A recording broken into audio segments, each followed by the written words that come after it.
इस समय जो शेर अली खां था वो 1868 से 1879 तक यहाँ पर शेर अली खां का शासन था।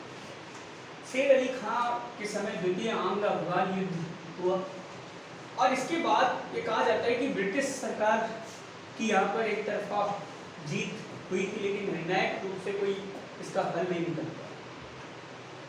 इसके बाद 1880 में अब्दुल रहमान खां ब्रिटिश सरकार के कठपुतली शासक के रूप में बने और 1901 तक 1901 तक इन्होंने ब्रिटिश सरकार के साथ ही सारी चीजों के रूप में इन्होंने शासन किया। अब हुआ यह था कि इससे इन्हीं के समय ब्रिटिश सरकार ये जानती थी कि अब हमें 1893 में एक कार्य करना पड़ेगा कि हम रेखा खींच लें हमारी कौन सी, हमारे क्षेत्र को हम प्रोटेक्ट करें। जब यहाँ पर एक शेर अली की जगह अब्दुल रहमान को बनाया गया तो अब्दुल रहमान की सहमति से ये जो डूरंड लाइन है अंततः बना दी और 1893 में डूरंड रेखा खींच दी। बाद में हालांकि जाकर इसको अनुमति मिली, लेकिन 1893 में रेखा बन गई। ये किसकी रेखा थी? भारत और अफगानिस्तान।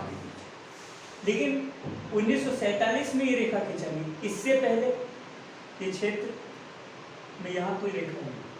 ठीक, क्लियर। अब हुआ ये कि यहीं पर 1907 में रावलपिंडी की संधि हुई और ये कह दिया गया कि अब हम, ब्रिटिश सरकार भी इसमें ज़्यादा पचड़े में फंसना नहीं चाहती थी। ब्रिटिश सरकार ने कह दिया कि अब हम इस रेखा को पार कर कर नहीं जाएंगे और आप इस रेखा को इधर पार कर कर मत, अपना शासन इधर चलाना, हमारे इधर डिस्टर्ब हमको मत करना। अब हुआ ये था कि 1919 का समय आ गया। रूस ने क्या किया कि 1918 में रूस में एक क्रांति हुई और रूस में कम्युनिस्ट विचारधारा की क्रांति जब हुई तो कम्युनिस्टों के विचार की एक स्थिति को देखा गया। अब ब्रिटेन ने 1919 में एक युद्ध लड़ा, तृतीय आंग्ल अफगान, एंग्लो अफगान वार। कब? 1919 में। ठीक, इस युद्ध में कहा जाता है कि कम्युनिस्ट क्रांति वहां भी हुई थी और उसी का परिणाम धीरे धीरे यहाँ दिख रहा था। तो अफगानिस्तान के लोगों ने ब्रिटेन के खिलाफ क्रांति में भाग लिया और इसको नाम दे दिया सिविल वॉर या इंडिपेंडेंस वॉर। मतलब किससे स्वतंत्र होना चाहते? ब्रिटेन से। अंततः 1919 में एक ब्रिटेन से इनको छुटकारा। 1919 में यहाँ की आम जनता जो थी उसने क्रांति कर दी, तो ब्रिटेन को भी लगा कि अंततः अफगानिस्तान अब स्वतंत्र हुआ और यही जब सिविल वॉर हुआ तो 1919 में पहली बार ये जो अशांत क्षेत्र था इसका नाम पड़ा अफगानिस्तान। इससे पहले इस क्षेत्र को अफगानिस्तान नहीं था। ठीक, अफगानिस्तान का जन्म ही कब हुआ? 1919। क्योंकि जिसकी सीमाएं निश्चित नहीं हो वो कहाँ से कोई देश बन पाएगा? ये तो भारत का ही एक हिस्सा मान लिया गया। क्यों? क्योंकि बहुत लंबे समय तक भारत का शासन यहाँ पर रहा। ठीक, अब हुआ ये कि जब 1919 से 1926 तक यहाँ का शासक बना अमान उल्लाह खां।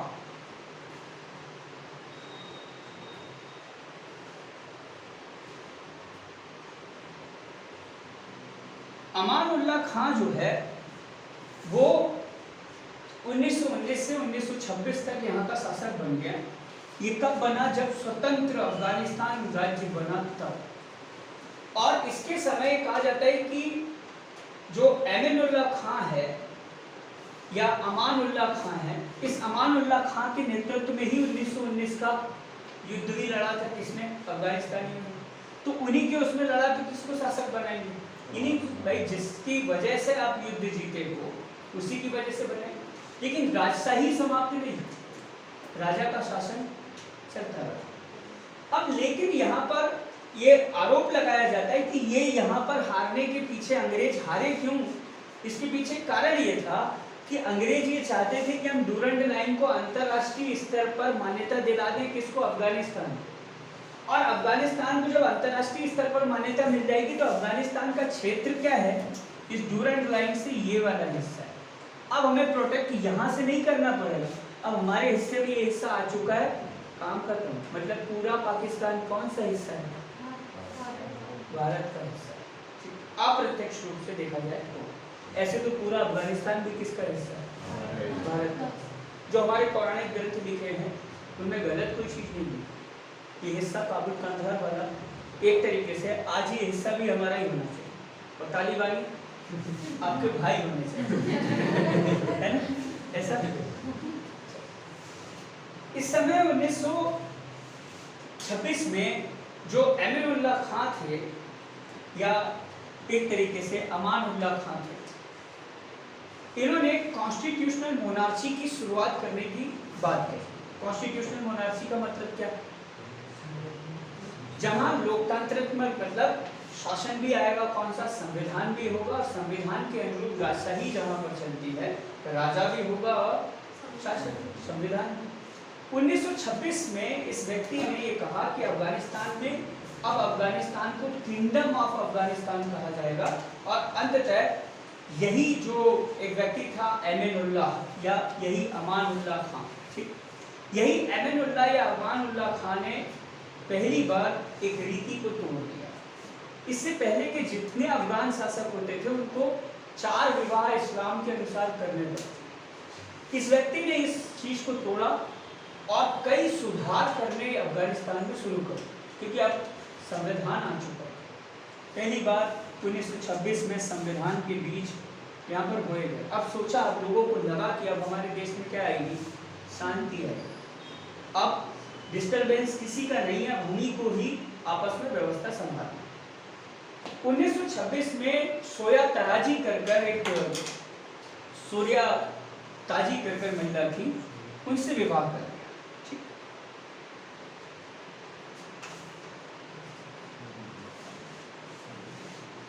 अब अफगानिस्तान के राजा कौन? 1926 में। और रानी कौन? सोया।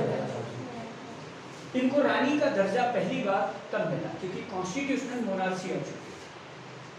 अब यहाँ से एक नया समस्या जन्म ले। अफगानिस्तान 1926 के बाद से एक नई विचारधारा के साथ आया था और लोगों का ये मानना था कि अब एक अफगानिस्तान सिविल वॉर जीत कर आया है। इसका मतलब अफगानिस्तान बाकी देशों की तरह अब सही तरीके से शासन करेगा, अब अच्छे रास्ते पर चलेगा अफगानिस्तान। लेकिन अमीरुल्लाह खां जो थे,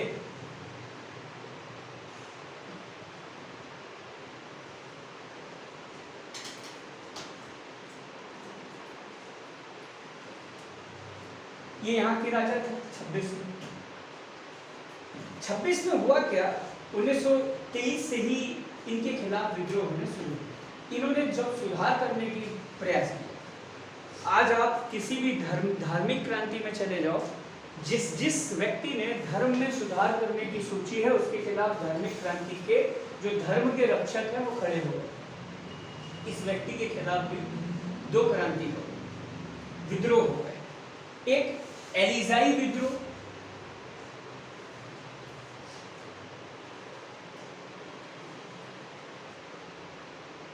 एलिजाई वर्ग के द्वारा, और दूसरा हुआ खोस्ट विद्रोह।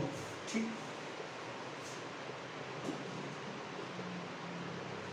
ये 2 विद्रोह इसलिए थे क्योंकि ये धर्म में सुधार कर रहे थे। कौन? अमीरुल्लाह। और धर्म अफीम है। कार्ल मार्क्स जैसे व्यक्ति ने कहा है कि आप सब में परिवर्तन ले आओ लेकिन किस में नहीं ला सकते। जब जब धर्म में परिवर्तन आएगा कोई ना कोई खतरनाक चीजें हो जाएगी, धर्म के ठेकेदार आपको रोकने का प्रयास करें। इस व्यक्ति ने अंततः 1928-29 में इसी के खिलाफ फिर से एक सिविल वॉर शुरू। सिविल वॉर का मतलब क्या? जब अपने ही देश के नागरिक अपने ही देश की सेना से लड़ना शुरू कर दें उसको सिविल वॉर कहते हैं। ठीक, जब अपने ही देश के नागरिक अपने ही देश की सेना से लड़ेंगे तो क्या कहलाएगा? Civil war. वापस से 1928-29 में ये सिविल वॉर चल गया। किसके खिलाफ? अमीनुल्लाह खान के खिलाफ। क्यों? क्योंकि ये धर्म में सुधार। इनकी जो पत्नी थी इन्होंने बुर्खा फाड़ दिया था। कहा था कि इस्लाम में कहीं ये नहीं लिखा है कि बुर्खा हो, हिजाब पहनेंगे, लेकिन अति नहीं होनी चाहिए। इस समय तक ये लोगों में सुधार लाने का प्रयास कर रहे और धर्म के ठेकेदारों को लगा कि ये तो गलत हो जाएगा। इस व्यक्ति गलत नहीं था, ये काम अच्छे कर रहा।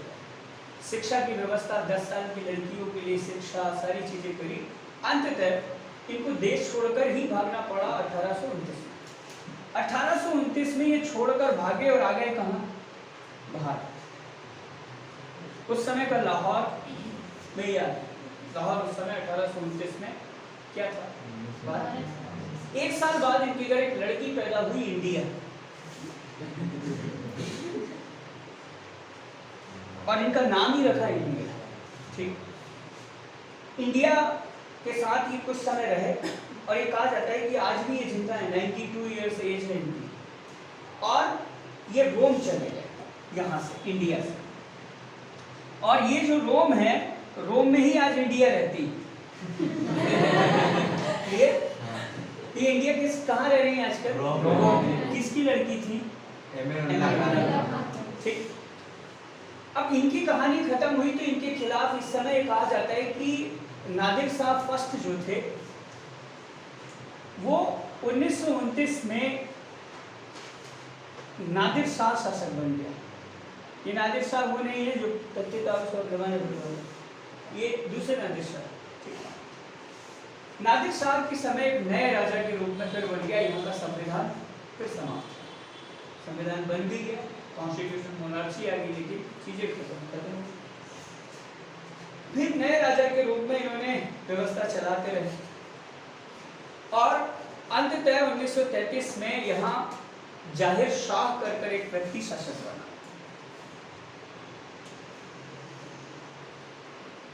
जाहिर शाह 1933 में जाकर ये शासक बना। 33 से लेकर इसका शासन 73 तक रहा। ठीक, 1973 एक बहुत लंबे समय तक जाहिर शाह का शासन। जाहिर शाह का इतने लंबे समय शासन चलने के पीछे कारण ये था कि इन्होंने फिर से इस्लाम की चीजों पर जो शरीयत के कानून थे उनको लागू किया। अब धीरे धीरे ये कहा जाता है कि इस समय 1947 में भारत भी आजाद हो चुका था और डुरन लाइन को अंततः 1947 में किसकी सीमा मान ली गई थी? पाकिस्तान और अफगानिस्तान। अगर आपसे पूछे कि भारत और अफगानिस्तान के बीच जो डुरंड रेखा थी वो कब? 83। ठीक, और अंततः जो रेखा खिंचाई 1947 में, वो डुरंड रेखा किन दो देशों के बीच खिंचाई? तो वो अफगानिस्तान से। हमारी सीमा वर्तमान में अफगानिस्तान वाले हिस्से में नहीं है। ठीक, क्लियर? अब क्या हुआ कि किसी जाहिर शाह ने अपने एक प्रधानमंत्री बनाए। ठीक, दाऊद शाह। दाऊद शाह इनके चाचा का लड़का था। ये कहा जाता है कि दाऊद शाह चाहता था कि वो इस पद पर पहुंच जाए, लेकिन धीरे धीरे ये षड्यंत्र कर रहा। किसके खिलाफ? जाहिर शाह के खिलाफ। 1963 में अंततः इस विरोध चलते इस दाऊद शाह ने इस्तीफा दे दिया और 1964 में इसी जाहिर शाह के समय ये कहा जाता है कि एक नया संविधान फिर नया संविधान 1964 में आ गया और इस व्यक्ति ने अब कहा कि अब हमें जरूरत है किसकी? नया संविधान शुरू हो गया तो अब हम पार्लियामेंट्री इलेक्शन हमारे देश में करवा सकते। अब इसने वही सुधार करने का प्रयास किया जो इससे पहले अमीनुल्लाह खान ने करा था और फिर जनता इनके विरोध में आई। जिसको इतना बेहतरीन शासन चला रहा था, इसने फिर वो प्रयास किया कि हम लोकतंत्र की व्यवस्था की तरफ जाएं, संविधान की तरफ जाएं, फिर इसको शरीयत के कानून हटा लें, इनके खिलाफ। अंततः 1965 में चुनाव भी हुआ और इस चुनाव में महिलाओं को वोट डालने का अधिकार पहली बार मिला। यहाँ इससे पहले महिलाओं ने कभी वोट नहीं डाले। महिलाओं को वोट डालने का अधिकार मिला और यहाँ एक तरीके से दो विचारधाराएं, अब अफगानिस्तान में दो पार्टियां बन चुकी थी, दो विचारधाराएं आ चुकी थी, एक कम्युनिस्टवादी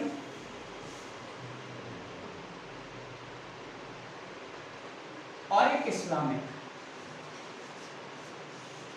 जो कट्टर इस्लाम के समर्थक थे। जो कम्युनिस्टवादी विचारधारा थी, ये जाहिर शाह ने इस कम्युनिस्टवादी विचारधारा का समर्थन कर दिया और इस्लामिक विचारधारा को कहा थे ये भी इस्लाम थे, इनका भी सब कुछ, लेकिन ये चाहते थे कि हम शरीयत की कानून लागू ना कर हम नए कानून लेकर आए, लोगों को छूट दें।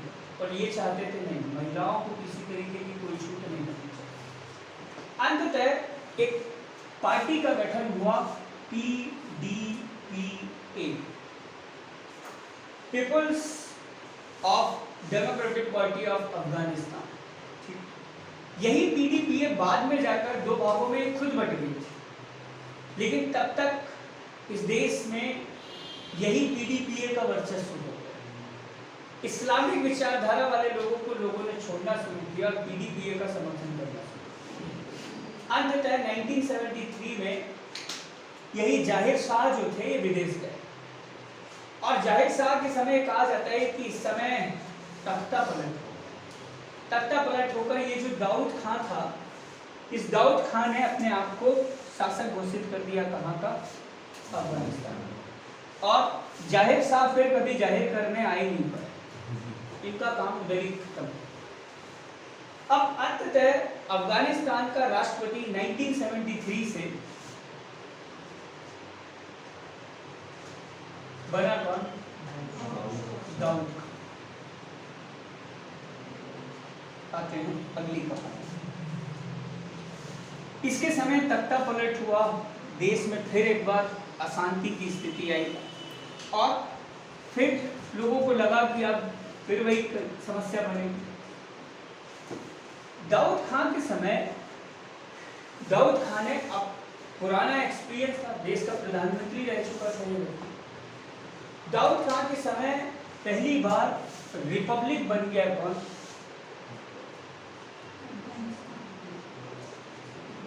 ऑफ अफगानिस्तान, गणतंत्र। इन्होंने कहा कि अब क्या होगा? चुनाव, और चुनाव के आधार पर ही अब सारी चीजें चलेंगे, राष्ट्र प्रमुख चुनाव के आधार पर होंगे। इसने अपने आप को राजा न घोषित कर दिया, क्या कर दिया? राष्ट्रपति घोषित कर दिया और बन गए क्या? राष्ट्रपति। अब सीधी सी बात है कि 1973 में पहली बार कोई देश का राष्ट्रपति बना और वो पहला व्यक्ति कौन था? जाहिर शाह के बारे में कहा जाता है कि ये विदेश में थे, बाद में इटली चले गए और अब यहाँ आ नहीं सकते, यहाँ आते तो इनको मरवा दिया जाता। तो इटली में ही रह गए और ये कहा जाता है कि डिक्टेटरशिप लागू हुई किसकी? दाऊद खान। दाऊद खान के समय जब डिक्टेटरशिप आई तो इस समय फिर कई सारे सुधार भी किए। कई सारे सुधार मतलब इस व्यक्ति ने वापस से ये कहा कि अब धर्म जो है, इस्लाम जो है, इस्लामिक चीजें हटाकर साम्यवादी चीजें लेकर आए। पूरी देश की बैंकों का राष्ट्रीयकरण कर दिया गया, कोई भी बैंक प्राइवेट नहीं हो, राष्ट्रीयकृत बैंक। देश में खुलेआम बाजार चलने लगे, कोई दिक्कत नहीं थी। शांति व्यवस्था बहाल हो गई थी। दाऊद खान को एक्सपीरियंस था, लोगों की चीज़ों को समझा। और इस समय तक जाते जाते अफगानिस्तान में महिलाओं को बुर्का पहनने की आज़ादी मिल चुकी, मतलब बुर्का नहीं पहनती, लड़कियां यहाँ पर शॉर्ट्स पहनकर घूम सकती थी, इतनी आज़ादी दे दी थी इस व्यक्ति। अब स्थिति ये हो गई कि जहाँ बिल्कुल हिजाब में थे वहाँ बिल्कुल अब इन्होंने स्थिति परिवर्तित लाई। इस समय कहा जाता है कि शांतिपूर्ण काल रहा और शांतिपूर्ण काल में इस समय लोग शांति कहीं घूमने जाते थे तो अफगानिस्तान, बामियान क्षेत्र में अफगानिस्तान को यकीन नहीं करेगा कि बुद्ध के इतने शांत क्षेत्र में लोग, जो उस समय का हिप्पी ट्रेल चलता, हिप्पी ट्रेल वो लोग होते थे जो अफगानिस्तान जाते थे, किससे, जो सड़क मार्ग से होते हुए यूरोप से कहाँ पहुँचते थे, वहाँ ये अपनी गाड़ी में जाते थे, वहाँ के स्थानीय लोगों के साथ रहते थे, वही खाना बनाते थे, मतलब पिकनिक पर लोग जाने लग गए कहाँ, इतना शांतिप्रिय हो चुका है, लोग भी शांतिप्रिय। इस आदमी ने जो चूचा करता था डायरेक्ट मरवा देता था, कोई विद्रोह करने वाला ही नहीं रहने दिया, अंततः शांति स्तर। अब इसी समय 1900 ये कहा जाता है कि 70-80 के दशक में शीत युद्ध एक चल रहा था, किसका, अमेरिका और रशिया। शीत युद्ध में महाशक्ति बनने की होड़ थी, एक ये चाह रहे थे कि हम हमारी तरफ खींच लें अफगानिस्तान को, और एक ये चाह रहे थे कि हम हमारी तरफ खींच लें। अब ये 1970-80 का दशक अच्छे भले अफगानिस्तान को बर्बाद करा दिया, ठीक, जिस देश में इतनी शांति व्यवस्था हो कि भारत में ये जो व्यवस्था थी वो नहीं थी, उतना शांत देश हो चुका है, कोई हथियार नहीं, कोई मारकूट नहीं, कोई कुछ नहीं, शांति व्यवस्था जाएगी। लेकिन इस सीमा को लेकर ये चाहते थे कि इनकी सीमा ना विस्तार हो, ये चाहते थे इनकी अमेरिका की सीमा विस्तार हो। फिर से दो देशों ने अपने हित के लिए यहाँ पर अशांति घोल दी, ठीक। और 1970 के दशक में दाऊद खां के संबंध भारत से अच्छे होने लगे। दाऊद खां साम्यवादी जरूर थे, लेकिन दाऊद खां ने अंतर्राष्ट्रीय स्तर पर अमेरिका से भी संबंध रखे और भारत से। इस समय ये बात बुरी लग गई किसको, रूस को। रूस ये चाहता था कि आप साम्यवादी हैं तो हमारे अंडर में रहें, अंडर से बाहर आप नहीं रह सकते। इस आदमी ने, उस समय ये कहा जाता है कि लियोनिड ब्रिजवैन वहाँ के रूस के शासक थे, ब्रिजवैन से कह दिया था कि हमारा देश हम चलाएंगे, आप हमें न सिखाएं, हम हमारे तरीके से हमारा देश चलाएंगे, आप हस्तक्षेप न करें। अंततः बाद में 1970 में फूट पड़वा दी रूस ने, साम्यवादी दल में भी दो भागों में बंट गया और पीडीपीए जो पार्टी थी ये इसकी दो पार्टी बन गई। पीडीपीए 1970-80 के दशक में एक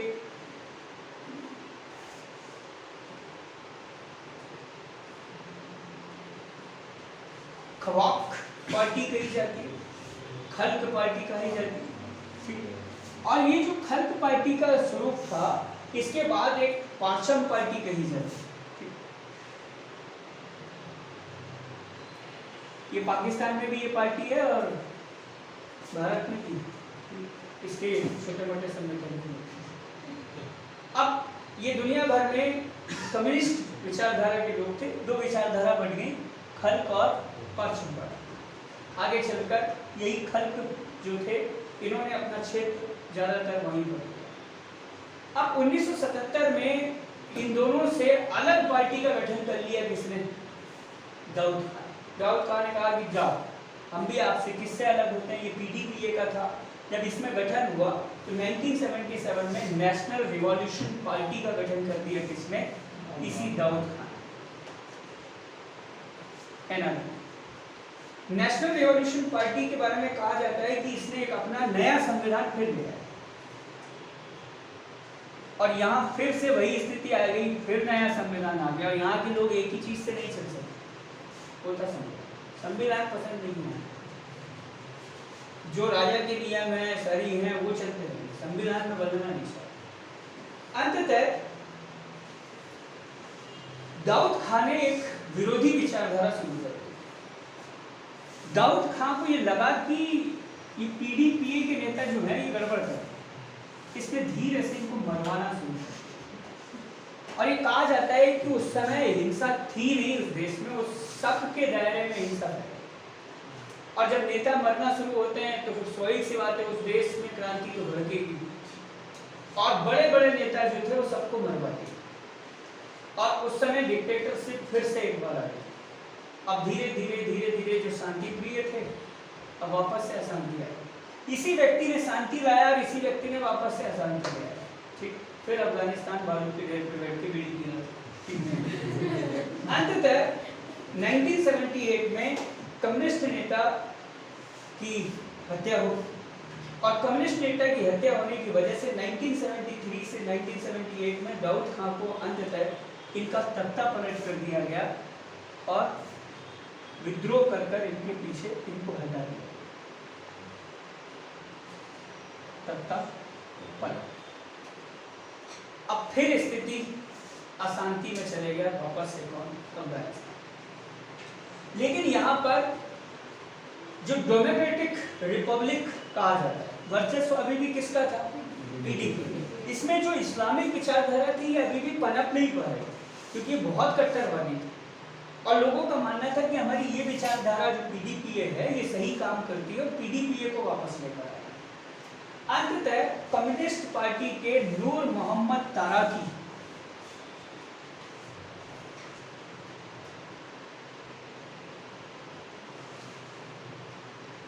अब बने क्या? यहाँ के नए डिक्टेटर और अंततः ये राष्ट्रपति बन गए 1978 से 79, एक साल। ये कहाँ के राष्ट्रपति रहे? अफगानिस्तान। इनके समय ये कहा जाता है कि इन्होंने भी फिर आए और इन्होंने भी ताबड़तोड़ शुरुआत कर दी और सुधार शुरू कर। इन्होंने जो भूमि थी वो बड़ी बड़ी भूमि के समूह को लेकर छोटे छोटे लोगों में बंटवाना शुरू कर दिया। लोगों को बुरा लगा, ऐसा क्यों हो गया? ये चाहते थे कि हर व्यक्ति का हिस्सा है, हर व्यक्ति को संपत्ति मिले और हर व्यक्ति को संपत्ति के आधार पर लोग जिए। भूमि सुधार, मौलवियों की जितनी पावर थी वो खत्म कर दी। था कोई मौलवी और भी तेज नहीं चलेगा, ठीक, खत्म कहानी। महिलाओं की शिक्षा पर ध्यान दिया, महिलाएं शिक्षा ग्रहण कर सकती थी वापस। धर्म के खिलाफ हर वो काम किया इस आदमी ने जो नहीं करना। अब आप जानते हैं कि धर्म के खिलाफ फिर आप जाएंगे, क्योंकि कम्युनिस्ट विचारधारा में कोई धर्म नहीं माना। कम्युनिस्ट विचारधारा का मतलब ही ना कोई धर्म है ना कोई भगवान। अंततः हमारा जो कर्तव्य है वो सबसे बड़ा। इस्लामिक पार्टी ने कम्युनिस्ट पार्टी के खिलाफ सिविल वॉर शुरू कर। अब एक देश में दो पार्टी के बीच सिविल वॉर हो रहा है। किस किस के? कम्युनिस्ट के खिलाफ कौन कर रहे हैं? क्यों? क्योंकि इन्होंने धर्म को मानने से मना किया और धर्म के ठेकेदार कौन? इस्लामिक। जितने ये लोग थे कुछ कम्युनिस्ट भी भागकर चले गए और इस विचारधारा में आने लगे। अंततः ये कहा जाता है कि इस समय नूर मोहम्मद तारिकी की हत्या करवा दी और ये था कौन? कम्युनिस्ट ही था, कम्युनिस्ट के रूप में। रूस को मौका मिल गया, क्योंकि रूस को मौका ये मिला कि आपने किसी कम्युनिस्ट नेता की हत्या की और ये हत्या ये कहा जाता है कि एक संगठन था मुजाहिदीन।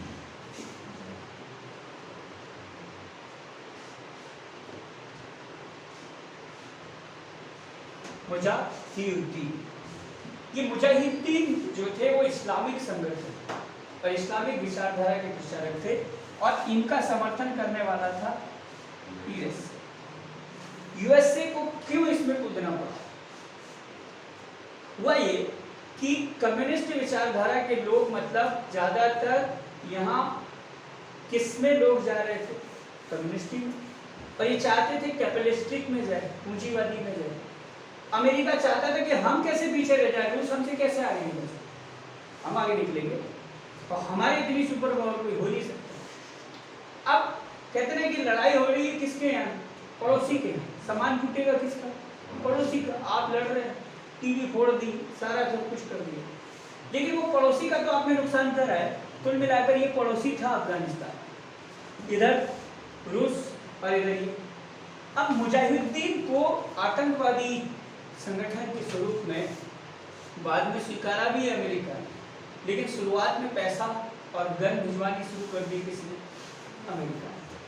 इसी मुजाहिदीन में हथियार और पैसा जब गया तो अंततः यहीं से ये बीज बो दिए थे कि अब यही मुजाहिदीन के लोग ही आगे चलकर तालिबान का जन्म करेंगे। अब कैसे इसका जन्म होगा उसको समझते हैं। 1979 में नूर मोहम्मद तारिकी की जब हत्या कराई गई तो हफीजुल्लाह आमिन जो थे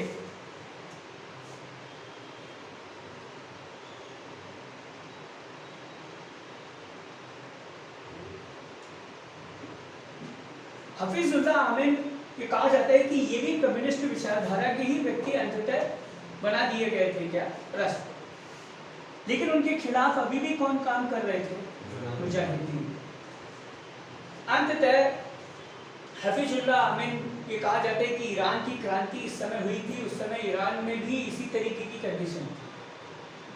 अमेरिका का थोड़ा सा ध्यान हट गया और ईरान की तरफ चले गया। वहाँ ईरान के शासक थे रेजा, और रेजा को वहाँ मरवा कर ये कहा जाता है कि रेजा शासक जब बने थे तो रेजा ने वहाँ की संसद भंग करा। ऐसे ही हफीजुल्लाह अमीन ने इस्लाम के कार्य शुरू करवा दिए। कम्युनिस्ट होने के बाद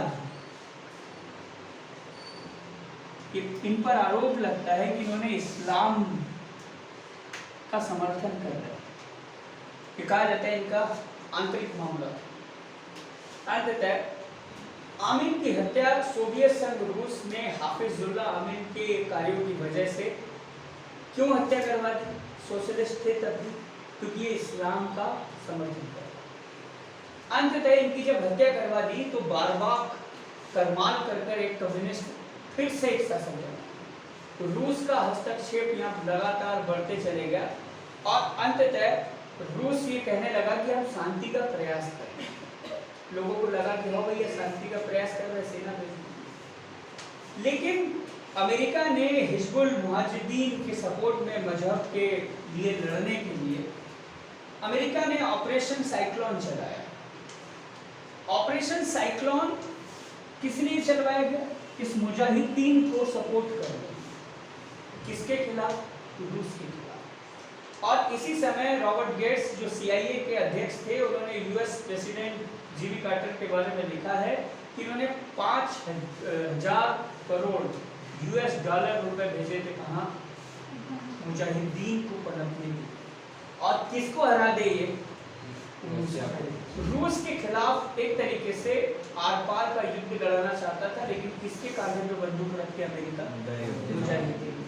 मरे कौन? मुजाहिदीन के लोग, अफगानिस्तान के लोग। लेकिन गोली किसकी चलेगी? लेकिन इधर मरेंगे किसके लोग? रसिया के। इसने कहा कि ये बदला लेने का सबसे बेहतरीन मौका। अब ये मुजाहिदीन हैं, ये पनपे कहां से उसको समझते हैं। ये वहां के पहाड़ी क्षेत्रों में वो भूखे लोग थे जिनके पास खाने को दाना नहीं। छोटी मोटी लड़ाइयाँ ये करते थे किराए पर जाकर। किराए पे सैनिक चाहिए तो संपर्क कीजिए, ये वो वाले थे। बैठ बजाना 200 रुपये दाढ़ी लेंगे और अपना काम करते। ये वो मजदूर थे। USA ने इनका सपोर्ट कहा कि हम मजदूरी देंगे आपको, करोड़ों रुपए देंगे, हथियार देंगे, आप खुद का शासन करें। अब ये आतंकवादी बना कौन रहा है? अमेरिका। और एक तरफ कह क्या रहा है? हम आतंकवाद का समूल नाश कर देंगे। अब ये ऐसा कर क्यों रहा है? उसके पीछे भी एक कारण है। सारी हथियार इंडस्ट्री पूरी दुनिया में सबसे ज्यादा हथियार बेचता कौन है? किसको बेचेगा? बनाएगा तभी तो बेचेगा। यही व्यवस्था कई कंपनियां चाहती हैं कि किसी देश में युद्ध रोकना नहीं पड़े, क्योंकि जब हथियार गोली चलेंगे तभी तो बिकेंगे, और बिकेंगे तभी जब हथियार और युद्ध की स्थिति हो। दुनिया भर में आतंक नहीं रहेगा तो फिर आतंक के डर से हथियार भी तो खरीदे जाएंगे। तो एक व्यक्ति आतंक फैला रहा है, उसके बदले में 10 लोग क्या करेंगे? हथियार खरीद के रखेंगे, तो 10 हथियार भी। ये जो बिजनेस है, ये बिजनेस, हथियारों का बिजनेस अमेरिका 1914 से 1919 तक कर चुका था। और यही हथियार बेचने की वजह से द्वितीय विश्व युद्ध के बाद क्या बन चुका था? महाशक्ति। जिस देश ने ब्रिटेन से 1919 से पहले, 1914 से पहले उधार लेके जीवन चला रहा हो, वो देश ब्रिटेन को उधार देने वाला देश बन चुका है। जिस देश को कोई उधार देने की औकात नहीं रखता, वो देश को उधार देने वाला कैसे बन गया? इस समय तालिबान का जो ग्रुप था, ये जो USA के सपोर्ट के बाद ये जो मुजाहिदीन थे, ये कई ग्रुप में बच चुके। गांव के लोग थे, छोटे छोटे टोली बन गई पहाड़ी, और इनके ग्रुप को, इन्हीं में से एक ग्रुप बना था तालिबान। ठीक, किसका? इनका आदि स्वरूप क्या है? मुजाहिदीन। ये भी एक संगठन है। अंततः अब ये जो युद्ध हुआ, इसमें मोहम्मद कामकानी जो थे वो इस समय राष्ट्रपति, कठपुतली राष्ट्रपति बना दिए थे।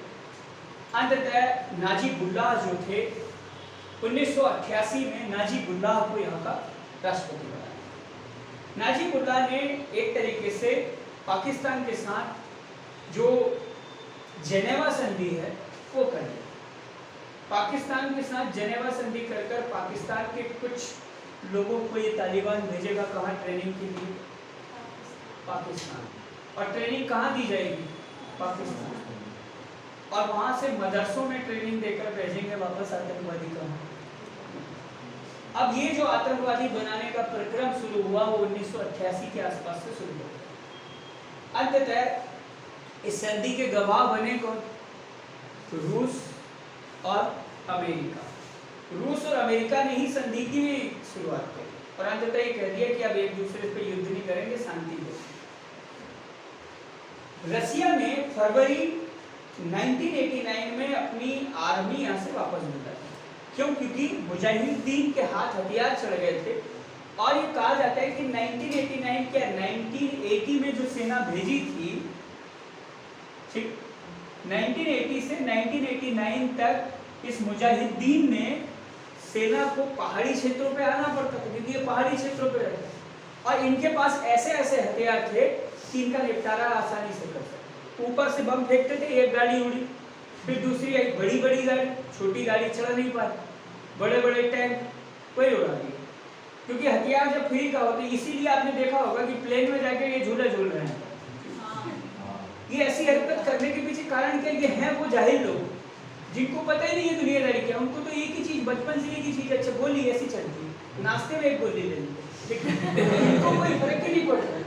लेकिन भाई जिस आदमी को आप हैं, आपको गोली चलने से डर लगेगा, वहाँ बच्चे को डर लगेगा। वो हुए ही गोली जब पैदा हुआ तो गोली की आवाज़ पहले सुनाई, ठीक, तो उसको शुरुआत से गोली की आवाज़ की आदत पड़ गई।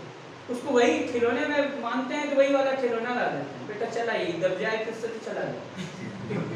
तो आप समझ सकते हैं उस देश की स्थिति क्या है, हथियार शुरू से थमा दिया। अंततः नाजीबुल्लाह के समय 9 साल बाद ये जब आर्मी बुला ली तो 1987 में नाजीबुल्लाह ने एक बार फिर से एक नया संविधान लेकर आया। फिर एक संविधान आ गया, कब? 1987। अब हर बार एक शासक, हर बार एक संविधान। नाजीबुल्लाह ने, ये कहा जाता है ये भी कम्युनिस्ट पार्टी से ही था, कम्युनिस्ट हटना नहीं चाह रहे थे क्योंकि कम्युनिस्ट की आबादी और सारी चीजें थी, लेकिन उसमें से भी इसके समर्थक। इसने इस्लामिक रिपब्लिक को अंततः 1990 में इस्लामिक रिपब्लिक शुरू दे दिया। इसके बाद मुजाहिदीन ने सिविल वार लड़ा। किसके खिलाफ? नाजीबुल्लाह के खिलाफ। पहले किसके खिलाफ लड़ रहे थे? रसिया के खिलाफ, जीत गए। अब किसके खिलाफ लड़ेंगे? यही नाजीबुल्लाह के खिलाफ। और अंततः ये कहा जाता है कि सत्ता के लालची थे यही मुजाहिदीन सिविल वार में, तो ये चाहते थे हमको सत्ता में। अंततः यहीं से जो नए लीडर, जो इस्लामिक रिपब्लिक ऑफ जो अफगानिस्तान का 1992 में बुरहानुद्दीन रब्बानी कर एक व्यक्ति थे, उनको बना दिया। अब सीधी सी बात है कि नाजीबुल्लाह जो थे, इनकी कहानी जानना बहुत जरूरी है। इस समय भारत जो है, भारत में आना चाहते थे नाजीबुल्लाह। यूएनओ में इन्होंने कहा था कि हमें यहाँ से निकलना है और मुजाहिदीन हमको निकलने नहीं। और ये किसी भी देश में शरण पाने के लिए सबसे पास देश है काबुल के, कौन? भारत, पाकिस्तान। और यहाँ से उड़कर हम सीधे भारत आ सकते हैं, तो भारत हमको अनुमति दे दे। भारत ने नरसिम्हा राव के समय ऐसा प्रयास भी किया कि ठीक है भैया हमारे देश में आएंगे तो हम मना नहीं कर रहे, वो भी यूएनओ के कहने पर। अंततः यहाँ सेना पहुंच चुकी थी किसकी? मुजाहिदीन। और ये ढूंढ रहे थे चप्पे चप्पे पर भी मिल जाए, और इनके भी कुछ लोगों ने इनके साथ दगा किया। अंततः नाजीबुल्लाह को वहीं मार दिया। अब नाजीबुल्लाह जब मरे, ये कहा जाता है कि इस समय ही तालिबान का शासन 1996 में जाते जाते यही कई संगठन इसके अंतर्गत थे। और कई संगठन 1992 से लड़ रहे थे। 1996 तक जाते जाते पूरे अफगानिस्तान पर मुजाहिदीन का हो चुका था शासन। इसी मुजाहिदीन के अंतर्गत आता था एक संगठन, क्या? तालिबान। अब हम आते हैं असली कि ये तालिबान कहाँ से पावरफुल बने। जब ये लड़े थे 1996 से 1994 तक, 1996 तक, तो इस मुजाहिदीन में सबसे जो वीर योद्धा की तरफ लड़े थे वो थे यही स्टूडेंट, और स्टूडेंट को कहा जाता है तालिबान। अब स्टूडेंट हुआ ये था कि तालिबान वाले स्टूडेंट रहते कहाँ, यही वापस से याद आ रहा हो पख्तून, और पख्तून भाषा बोलने वाले ये पख्तून देश बनाना चाहते, ये कहते थे हमारा अलग राष्ट्र हो पख्तून। इनका एक लीडर था मुल्ला ओमन, और मुल्ला ओमन ये कहा जाता है कि रसिया से जब युद्ध हो रहा था ये वाला, इसमें इसकी एक आंख जो बम उड़ा था तो इसकी आंख में लग गया था एक छर्रा, इसकी आंख चली गई। तो इनका नेता बनकर ये तालिबान संगठन जो बना, स्टूडेंट संगठन, उसका नेता था कौन? मुल्ला ओमन। मुल्ला ओमन ये कहा जाता है कि इसको पूरा सपोर्ट मिला था किसका? अमेरिका। और मुल्ला ओमन को पैसे और हथियार उपलब्ध करा दिए किसने? अमेरिका ने। और 1996 में अमेरिका ने ही कब्जा करवा लिया किसके ऊपर? अफगानिस्तान के ऊपर। और अंततः पहली बार ऐसा स्थिति जो आज 2021 में है, ये 1996 में कब हो गई? अफगानिस्तान के ऊपर तालिबान का कब्जा हुआ। पहली बार 1996 से 2001 तक किसका शासन हुआ? तालिबान। अब यहाँ से शुरुआत हुई तालिबान के शासन की। ठीक, अब ये तालिबान जब दोस्त ही था अमेरिका का, तो दुश्मन क्यों बना उसको भी समझिए।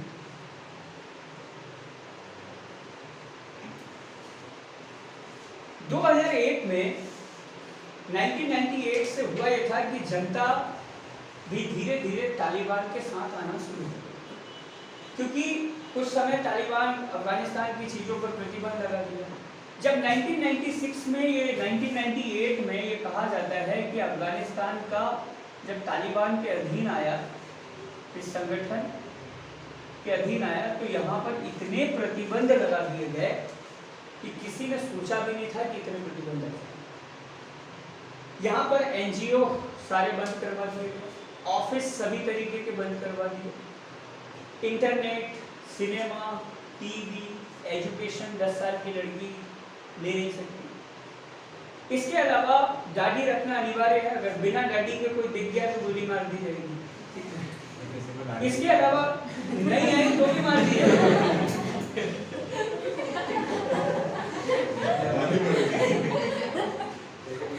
नहीं आएगी तो मार देंगे, डुप्लीकेट लगा के चल। उपाय हर एक। वहाँ की जो एम्बेसडी थी, सारी एम्बेसडी खत्म कर दी गई, म्यूजिक पर रोक लगा दी गई, VCR पर रोक लगा दी गई, चेस पर, फुटबॉल पर, सब पर रोक लगा। ये कहा जाता है कि पेंटिंग भी नहीं कर सकता था।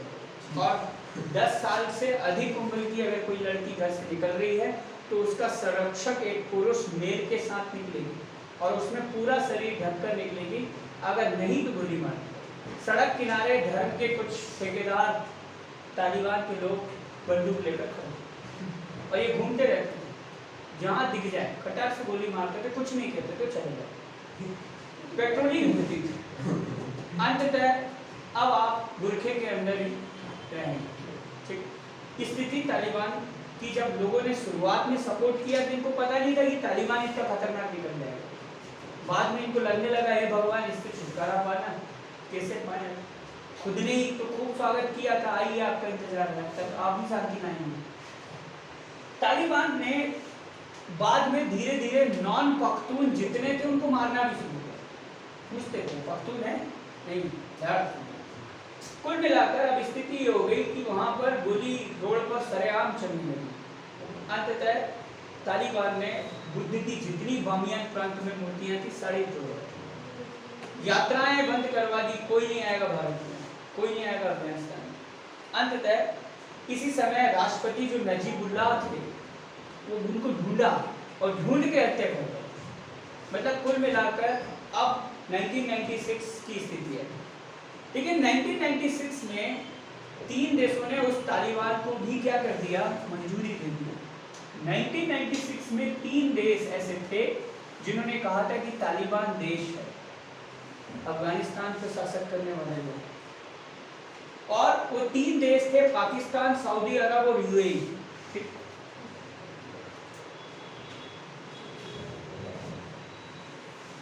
ये 3 देशों ने कह दिया कि हम समर्थन करते हैं किसका, इनको। अब 2001 में क्या हुआ कि अहमद शाह मसूद जो थे, अहमद शाह मसूद ऐसे पहले नेता हुए जो कम्युनिस्टवादी थे। इन्होंने कहा कि हम पीडीपीए के नेता थे। इनने सोचा कि क्यों ना हम लोगों को जुटाकर तालिबान के खिलाफ लड़ें। युद्ध लड़ा तालिबान से अपने ही देश के अंदर, अंततः ये भी अब उम्मीद कहीं बची नहीं थी कि अब अफगानिस्तान को बचाएगा कौन। पीडीपीए का काम खत्म हो गया, जो जितने नेता थे लगभग मार दिए गए, जो आवाज उठाने वाला व्यक्ति था वो भी मार दिया गया। अंततः 2001 में अलकायदा जो है,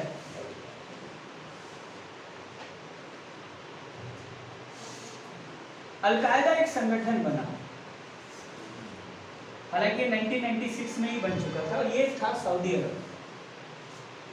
अलकायदा का प्रमुख बना 1998 में ओसामा बिन लादेन, और ये अमेरिका के सहयोग से ही बना था। ओसामा बिन लादेन अलकायदा के जो थे, इनको भेजा कहाँ, पाकिस्तान।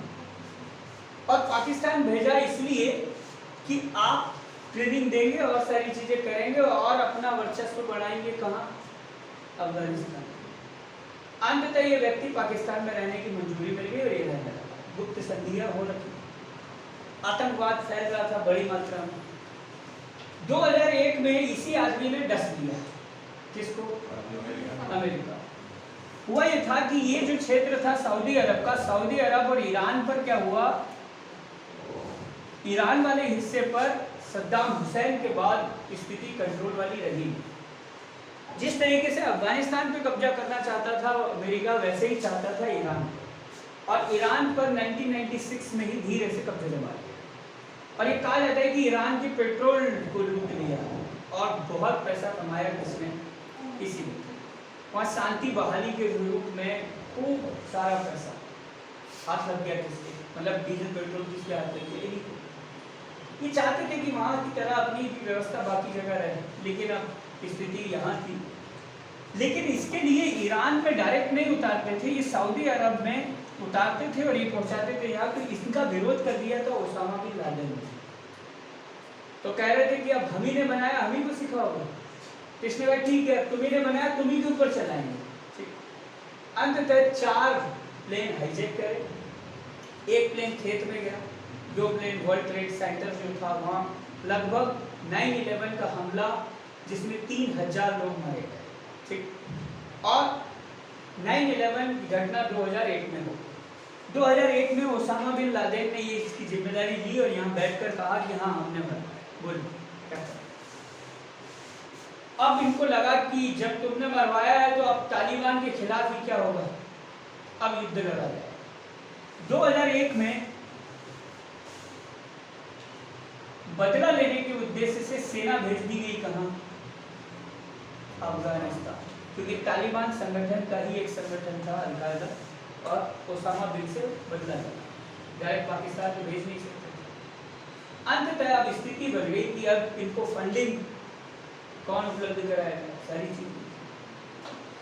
अमेरिका की सेना ने वायुसेना से हमला कर दिया, और वायुसेना से निपट नहीं सकते थे तालिबान वाले, भागे, शहर छोड़ दो भाग। इसमें कई सिविलियंस भी मारे गए, कई लोग मारे गए। अंततः हुआ ये कि अब अलकायदा की स्थिति में अफगानिस्तान में 2001 से 2002 तक अमेरिका की सेना ने कब्जा कर लिया, और 2002 में यहाँ शांति व्यवस्था स्थापित करने के उद्देश्य से 2002 से 2014 तक एक राष्ट्रपति बनाया।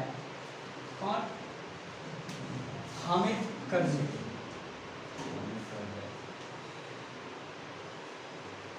अब हामिद करज़ाई थे जो 2002 से 2014 तक रहे, और ये कहा जाता है कि 2004 में इनको जब राष्ट्रपति के स्वरूप में लाया गया तो ओसामा बिन लादेन को 2011 में निपटा दिया गया। इसके विरोध में 2012 में मलाला यूसुफजई पर आक्रमण हुआ, ये शिक्षा के लिए कार्य कर रही है। अंततः 2014 में इनके बाद 2021 तक राष्ट्रपति बने अशरफ घनी। अशरफ घनी के समय यहाँ पर 2014 में नई संसद का उद्घाटन किया था हमारे नरेंद्र मोदी जी ने, और नया संविधान फिर आया कब 2014। 2015 में यूएस ने अपनी आर्मी और भेजी और शांति हेतु प्रयास किया, लेकिन तालिबान अभी भी अपनी चीजें चला रहे।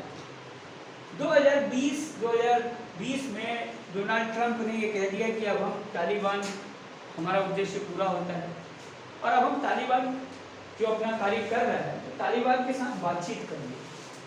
और तालिबान के साथ क्योंकि लगातार सैनिक मारे जा रहे हैं, भाई अमेरिका को अफगानिस्तान में रहने से फायदा क्या है? यहाँ के लोग मांग कर रहे थे कि हमारी सेना के लोगों को मरवा दिया, 8000 सैनिक मारे जा चुके हैं, और मिल क्या रहा है? कुछ नहीं। अफगानिस्तान के लोग की जिम्मेदारी वो अपनी रक्षा खुद करें।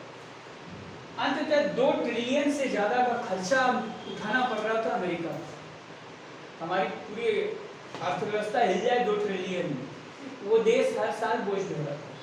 अंततः 2020 में ट्रंप ने कहा कि भैया अब हम नहीं रह सकते, अब भाड़ में जाए, हमारा बदला वैसे ही पूरा हो गया, अब तो जा रहे वापस।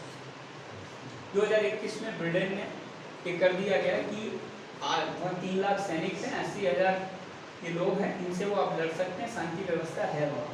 अब हम जा रहे हैं, किसकी जिम्मेदारी? अशरफ घनी। इसमें अमेरिका भी एक तरीके से देखा जाए तो गलत नहीं, उसकी गलती नहीं थी भाई, कब तक कोई दूसरे को सहारा दे, एक ना एक दिन खुद को हथियार उठाने पड़ेंगे। अंततः स्थिति ये हुई कि यहाँ की सेना 3 लाख की सेना का दावा किया गया, और 3 लाख की सेना को धीरे धीरे जब चारों तरफ बाउंड्री पर कब्जा हुआ तो सेना ने क्यों कुछ नहीं किया, ये सवाल जो आपने उठाया था, उसमें हुआ क्या कि जब यहाँ पर राजनीतिक पहल नहीं की जा रही थी तो सेना का मनोबल धीरे धीरे टूट रहा। दूसरा, इनके पास जो हथियार थे वो सैन्य हथियार थे, और अफगानिस्तान के पास हथियार जो तालिबान के पास हाथ चढ़े वो हथियार कौन से? तो रूस के हथियार थे। और इनको हथियारों में एक से एक हथियार, कहीं रॉकेट लॉन्चर लेके चल गए, आप बंदूक लेकर खड़े हो, रॉकेट लॉन्चर चला गया, उड़ा देना। भाई ऐसे में युद्ध कैसे हो सकता? दूसरा, सरकार दिलचस्पी नहीं दिखा रही, सरकार को लग रहा है ठीक है। अंततः सेना पर यह हुआ कि जब चारों तरफ बाउंड्री पर कब्जा कर लिया गया तो काबुल पर जब अधिकार किया गया तो सेना से एक इन्होंने बातचीत की। सेना से ये कहा कि देखो ऐसा करो कि आप हमारे खिलाफ लड़ो मत, हम आपके परिवार को जिंदा छोड़ो, और आपके परिवार के किसी भी सदस्य को हम गोली नहीं मारेंगे, ये हमारा वादा है, ठीक। अंततः सेना का भी मनोबल गिरा, और अंततः सेना को लगा कि इस खून खराबे में हमारा कुछ नहीं है, हमारे परिवार को बचाओ। और बहुत सारे लोग डर गए, और डर कर सेना ने भी सरेंडर कर दिया, सेना भाग गई। कहाँ रहने चली गई? एक क्षेत्र था जो अभी तक लड़ता रहा, पंचशील क्षेत्र में भाग कर चली गई। कुछ लोग जो लड़ना चाहते थे वहाँ चले गए, और पंचशील वाले हिस्से में ये कहा कि अब यहाँ आएंगे नहीं। बाद में दगेबाजी करने वाले थे ही तालिबान। अंततः जब आपने सरेंडर कर चुके हैं तब आप लड़ने की हिम्मत कहाँ से लाएंगे? कुछ समय अभी प्रयास किया गया, अंततः कब्जा किसका हो गया? पूरे अफगानिस्तान पर। तो इसमें तालिबान का साथ जो एम्बेसडी है वो हर देश ने खाली कर दी, लेकिन 2 देश आज भी हैं जहाँ एम्बेसडी खाली नहीं करी, एक है चाइना, दूसरा है रसिया। इससे 2 ही देश अपना फायदा उठाएंगे। रसिया शुरू से चाहता था साम्यवादी विचारधारा है, एम्बेसडी आज भी, और रसिया के एम्बेसडी को कोई नुकसान नहीं पहुंचा, चाइना की एम्बेसडी को कोई नुकसान नहीं पहुंचा, क्योंकि चाइना को क्या करना है। अंततः ऐसी स्थिति में ये कहा जाता है कि तालिबान आज जो समस्या है ये गलती किसकी मानती है? अमेरिका की। अमेरिका की गलती हम पूर्णतः नहीं कह सकते, लेकिन कहा भी जा सकता है रूस की। अब तक आए सारे चले गए, अब कुछ लोग ये भी कह रहे हैं कि क्या भारत ने इतना पैसा इन्वेस्ट किया है तो क्या भारत को जाना चाहिए और सेना भेज देनी चाहिए और कंट्रोल कर लेना चाहिए, क्योंकि 3000 करोड़ रुपए हमारे लगे हुए हैं। और अगर इतनी बड़ी मात्रा में पैसा लगा हुआ है तो हमें हमारे प्रोजेक्ट और सारी चीज़ें रोकनी चाहिए। तो भारत को क्या सेना भेजना, ऐसा कौन करेगा? अपने सैनिकों को कौन मरवाएगा? अंततः अब भारत के सामने ये भी समस्या है कि पूरी दुनिया जहाँ मंजूरी दे रही है तो क्या तालिबान को देश की मंजूरी दे? अगर देश की मंजूरी दे तो फिर इनकी पीठ में छुरा घूमने वाले सबसे बड़े हम, क्योंकि सबसे ज़्यादा साथ हम ही से शुरू किया। और जो अशरफ घनी है उनकी तो हमने घर बसा किया है संसद में। ये वर्तमान में यूएई भाग गए और यूएई में है और एक आरोप लगता है कि पैसा लेकर भाग गए। उन्होंने कहा अंततः कि मैं शांति से सत्ता तो हस्तांतरित होनी ही थी, मैं नहीं चाहता था कि खून खराबा हो, और अंततः अमेरिका जब छोड़कर जाना था तो स्थिति एक नई बनी, इसलिए मैं भी देश से बाहर हूँ। बस इतना ही है कि अफगानिस्तान की अब आगे दशा और दिशा क्या हो ये अफगानिस्तान के बारे में कोई नहीं कह सकता। ये तो बस इतना ही कहा जा सकता है कि अब इसमें कौन साथ दे, इसमें फिर कोई महाशक्ति जाएगी और फिर वही परिणाम देख कर आएगी तो क्या। अंततः आज तक अमेरिका में बड़ी बड़ी शक्तियाँ, बड़े बड़े शासक रहे, कोई भी स्थापित रूप में यहाँ शांति व्यवस्था स्थायी रूप से नहीं कर पाया।